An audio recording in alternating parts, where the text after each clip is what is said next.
पुराने सभी तरीके आप भूल जाएंगे जब टिंडे गोश्त को आप इस नए अंदाज से बनाएंगे। तो चलें जी अपनी मज़ेदार और ज़बरदस्त इस रेसिपी को बनाना शुरू करते हैं। बिस्मिल्लाहिर्रहमानिर्रहीम। अस्सलाम वालेकुम। उम्मीद है आप सब ठीक होंगे। तो इस इंतहाई मज़ेदार सी रेसिपी को बनाने के लिए सबसे पहले तो हमने यहाँ पर ले लेना है चिकन, और चिकन यहाँ पर तकरीबन मैंने 1.5 किलो लिया है। इसको आपने अच्छी तरह से धो लेना है। धोने के बाद अब हमने इसे शामिल कर लिया इस तरह कढ़ाई में। अब हम इसमें डालेंगे कुछ मसाले।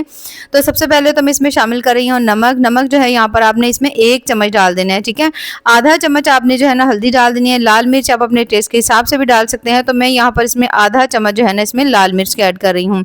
लाल मिर्च शामिल करने के बाद 1/4 चम्मच जो है ना आपने इसमें डाल देनी है काली मिर्च। थोड़ा सा आपने इसमें डाल देना है जीरा पाउडर, और उसके साथ ही हमने इसमें तकरीबन आधा चम्मच जो है ना इसमें डाल देंगे मिक्स गरम मसाला का। तो इन सभी मसालों को शामिल करने के बाद अब आपने इसमें डालना है दही। दही जो है इसको मैंने पहले से अच्छी तरह से बीट कर लिया था। 1 कप जो दही है वो आपने इसके अंदर डाल देना है। दही शामिल करने के बाद 1 चम्मच फ्रेश कुटा हुआ अदरक लहसुन का पेस्ट आपने इसमें डाल देना है। अब यहाँ पर आपने इन सभी चीज़ों को मिक्स कर लेना है अच्छी तरह से। तमाम मसालों को, दही को चिकन के ऊपर आपने अच्छी तरह अप्लाई कर लेना है ताकि जो चिकन है उसका फ्लेवर बहुत अच्छा तरह से आपको मिले। अब यहाँ पर आप देख सकते हो जो तमाम हमने बनाया हुआ था मसाला अच्छी तरह से चिकन के साथ लग चुका है। अब आपने चिकन को मैरिनेट होने के लिए रख देना है। कम से कम भी आपने इसे आधे घंटे के लिए ज़रूर रखना है, ठीक है। तो अगर थोड़ा कम टाइम हो तो आप इसको फ़ौरन से भी बना सकते हैं। तो यहाँ पर हम इसे कुछ देर के लिए रखेंगे जब तक हम यहाँ पर ले लेते हैं टिंडे, जिन्हें हमने पहले से ही अच्छी तरह से छील करके रखा हुआ है। अब यहाँ पर जो टिंडे थे यहाँ पर तकरीबन मैंने लिए थे आधा किलो, ठीक है। इसकी मिकदार आप अपनी मर्ज़ी से कम या ज़्यादा कर सकते हैं। उसके बाद अच्छी तरह से मैंने इसको धो लिया था, छील लिया था, और अब आपने इसको कट करना है। अब जो हमने इसको कट करना है ना, आपने इसको बिल्कुल बारीक बारीक नहीं कट करना, बल्कि आपने इस तरह से करके इसके ना तकरीबन एक टिंडे के 4 पीसेस कर लीजिए। अगर बहुत ज़्यादा छोटे हों तो 2 पीसेस कर लीजिए। तो इसी तरह से आपने तमाम जो टिंडे हैं ना उनको आपने कट करके रख लेना है। जब आप देखो कि आपने तमाम टिंडे कट कर लिए हैं तो टिंडों को कट करने के बाद अब हमने इसे पकाना स्टार्ट करना है। तो पकाने के लिए हमने यहाँ पर ले लेनी है 1 अदद कढ़ाई। ऑयल हमने इसमें पहले से ही डाल दिया था। जैसे ही आप देखो जो ऑयल है वो अच्छी तरह से गर्म हो गया है तो उसके बाद तमाम कट किए हुए टिंडे आपने इसमें डाल देने हैं। अब टिंडों को आपने मीडियम टू हाई फ्लेम के ऊपर अच्छी तरह से फ्राई कर लेना है, ठीक है। यहाँ पर आपने इसको इतनी अच्छी तरह फ्राई करना है कि जो टिंडे हैं ना उसका कलर हल्का हल्का सा लाइट ब्राउन हो जाएगा। उस दौरान जो टिंडे हैं ना, यहाँ पर तो बहुत ज़्यादा मेरे पास सॉफ्ट टिंडे हैं, तो ये जो काफ़ी हद तक ये गल भी जाएंगे, कम से कम 50 to 60% ये गल जाएंगे, ठीक है। अगर टिंडे अगर आपको लग रहा है उसमें बीज है, थोड़े ज़्यादा सख्त है, तो आप थोड़ा सा ज़्यादा टाइम दे लीजिएगा और मीडियम फ्लेम के ऊपर उसको फ्राई कर लीजिएगा। अब यहाँ पर कम से कम भी 3 से 4 मिनट मैंने इसको फ्राई किया है। यहाँ पर आप इसका कलर चेक कर सकते हो, हल्का हल्का सा जो टिंडे हैं उनका कलर जो है वो चेंज होना शुरू हो चुका है। तो जब तक इनका कलर जो है वो हल्का लाइट ब्राउन नहीं होता है तो तब तक हम इनको अच्छी तरह से फ्राई कर लेंगे। आमतौर पर हम एक ही तरीके से जो टिंडे की सब्ज़ी है ना वो बनाते हैं, लेकिन आज जिस तरीके से मैं आपके लिए इस टिंडे की सब्ज़ी की रेसिपी लेकर आई हूँ, आप यकीन करें आपको इसका जायका बहुत ज़्यादा पसंद आएगा। और ख़ासकर अगर आपके घर में कोई टिंडे नहीं ना खाता, वो भी इस रेसिपी को देखने के बाद आपसे फरमाइश पर बनवाएगा। अब यहाँ पर तमाम टिंडे ये देखिए इस तरह से करके आपने निकाल लेने हैं, ठीक है। तमाम टिंडे निकालने के बाद अब ये जो बाकी बचा हुआ ऑयल है इसके अंदर हम कुछ खड़े मसाले डालेंगे। आधा चम्मच मैंने इसमें ज़ीरा डाल दिया है, 3 से 4 आपने इसमें लौंग डाल देने हैं, थोड़ी सी काली मिर्चें, 1 अदद बड़ी इलायची डालेंगे, और उसके साथ ही 2 से 3 अदद आपने इसमें दालचीनी के छोटे पीसेस डाल देने हैं। हल्का सा आपने इन सभी चीज़ों को फ्राई कर लेना है। जैसे ही आप तमाम चीज़ों को हल्का हल्का सा फ्राई कर लेंगे तो उसके बाद यहाँ पर आपने इसमें शामिल कर देने हैं प्याज। 2 अदद मीडियम साइज़ के जो प्याज हैं वो हमने इसके अंदर शामिल कर देने हैं। प्याज डालने के बाद अब आपने प्याज को हल्का सॉफ्ट होने तक पका लेना है। तो जैसे ही आप देखें जो प्याज है उसका कलर हल्का हल्का सा चेंज होना शुरू हो गया है, तो फिर हमने इसमें शामिल कर देनी है तकरीबन 4 से 5 अदद बिल्कुल बारीक कटी हुई सब्ज़ मिर्चें डाल देंगे, और उसके साथ ही हम इसमें शामिल करेंगे तकरीबन 3 अदद मीडियम साइज़ के टमाटर डाल देंगे। अब टमाटर और सब्ज़ मिर्चों को डालने के बाद आपने मीडियम टू हाई फ्लेम के ऊपर सभी चीज़ों को इतनी अच्छी तरह भून लेना है कि हल्का हल्का सा इनका कलर चेंज हो जाए, तमाम चीज़ें जो है ना वो थोड़ी थोड़ी सी सॉफ्ट हो जाएँ। और तकरीबन 1 से 2 मिनट ही मैंने इनको अच्छी तरह से भून लिया है। अब यहाँ पर आप इसका कलर चेक कर सकते हैं, तमाम सब्जियाँ जो है ना वो हल्की सी सॉफ्ट हो चुकी हैं। तो बस इससे ज़्यादा हमने इनको नहीं पकाना। अब यहाँ पर हमने इसमें शामिल कर देना है चिकन, जिसको हमने मैरिनेट होने के लिए रखा हुआ था ना, वो तमाम चिकन आपने इसमें शामिल कर देना है। तमाम चिकन इसमें डालने के बाद अब आपने इसको अच्छी तरह से मिक्स कर लेना है, ठीक है। अच्छी तरह से इसे मिक्स करेंगे ताकि तमाम मसाले हैं, बाकी चीज़ें जो है वो चिकन में अच्छी तरह मिक्स हो जाएं।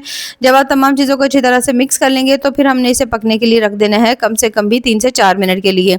तो यहाँ पर मैंने तमाम चीज़ों को अच्छी तरह मिक्स कर दिया। इसके ऊपर हमने ढक्कन लगा देना है। ढक्कन लगाने के बाद तकरीबन 3 से 4 मिनट के लिए हम इसे ऐसे ही छोड़ देंगे।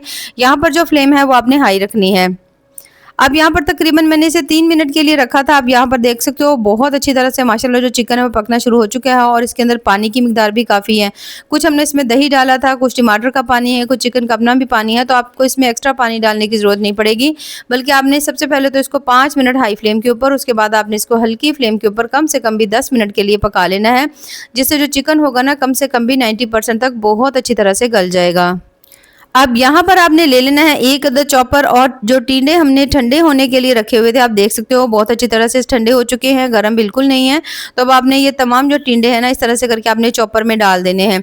चॉपर में तमाम इन टींडों को डालने के बाद अब आपने इसको चला लेना है और अब आपने इसको बहुत ज़्यादा इसका फाइन सा पेस्ट नहीं बना देना, बल्कि आपने इसको हल्का सा चलाना है ताकि जो टींडे हैं वो थोड़े थोड़े से दरदरे हो जाएं।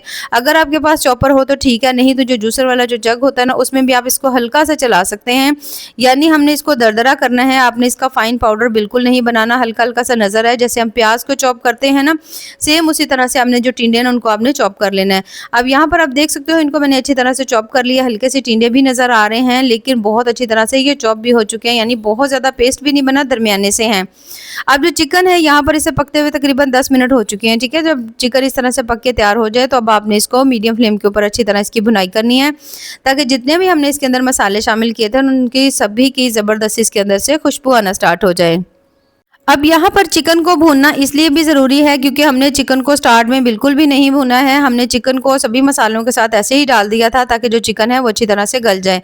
तो जब इस तरह से करके आप इसको अब देखो पानी ड्राई हो गया है, कुछ देर के लिए आपने चिकन को अच्छी तरह से भून लिया है, तो फिर आपने इसमें शामिल कर देने हैं टिंडे, जिनको इस तरह से करके हमने हल्का चॉप करके रखा हुआ था। टिंडे डालने के बाद अब आपने टिंडों को इसमें अच्छी तरह से मिक्स कर लेना है। ठीक है, यहाँ पर अब आपने इसकी बहुत ज़्यादा भुनाई नहीं करनी, बस आपने यहाँ पर टिंडों को हल्का सा मिक्स कर लेना है। जब आप देखो कि तमाम टिंडे मसाले के अंदर अच्छी तरह से मिक्स हो गए हैं तो फिर आपने इसके ऊपर ढक्कन लगा देना है। ढक्कन लगा करके आपने हल्की दम वाली फ्लेम के ऊपर इसे कम से कम भी 4 से 5 मिनट के लिए छोड़ देना है, ताकि जो टिंडे हैं वो थोड़े और अच्छी तरह से सॉफ्ट हो जाएं। और यहाँ पर तकरीबन 5 मिनट के बाद आप इसको चेक कर सकते हैं, माशाल्लाह जो टिंडे हैं वो बहुत अच्छी तरह से इसके अंदर मिक्स हो चुके हैं, बहुत अच्छी तरह से पक भी चुके हैं। तो अब इसको हल्का हल्का सा हम फिर से भून लेंगे ताकि जो टिंडे के अंदर हल्की पानी की नमी वगैरह हो या सब्ज़ी में थोड़ी बहुत नमी हो तो वो अच्छी तरह से ख़त्म हो जाए और बिल्कुल खुश्क सी हमारी जो सब्ज़ी है ना वो यहाँ पर बन करके तैयार हो। तो माशाल्लाह यहाँ पर टिंडे की सब्ज़ी तकरीबन हमारी यहाँ पर अच्छी तरह से बन चुकी है। अब इसका टेस्ट थोड़ा और ज़्यादा मज़ेदार करने के लिए इसके अंदर कम से कम भी मैं इसमें शामिल करूँगी 4 से 5 चम्मच जो है ना इसमें हम डालेंगे क्रीम। क्रीम जो है आप फ्रेश भी डाल सकते हैं, आप चाहो तो डब्बे वाली जो क्रीम होती है ना वो भी इसमें यूज़ कर सकते हैं।